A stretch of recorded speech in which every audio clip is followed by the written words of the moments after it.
Програмирани за победа, но и извршување на грст функции.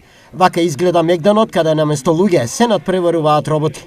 Креатори се мали умови од 9 до 16 години од 4 града во Македонија. Поделени се во 8 тимови, а се игра на 2 пулта.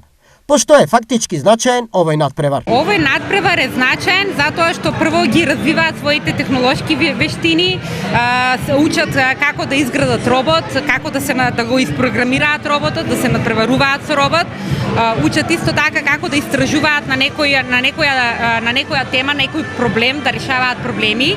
И исто така се учат како да го презентираат тој проблем пред експерти во врска со тој проблем. Што за самите учесници значи ова умствено одмерување на силите? За нас, не само за мене, него за сите деца тука означува извор за учење, за забава и најважно да се забавуваме за учење. Овој надпревар за мене значи само забава и дружење. Победата е нешто плюс, што ако се случи е добро, но забавата и дружењето е нешто најдобро. Надпреварот по роботика, што е воедно и државно првенство на Македонија, позната како Лего Лига, нуди пробив во светски рамки. Најдобрите летово ќе ги одмерат силите со своите врсници од сите светски меридијани во Мароко.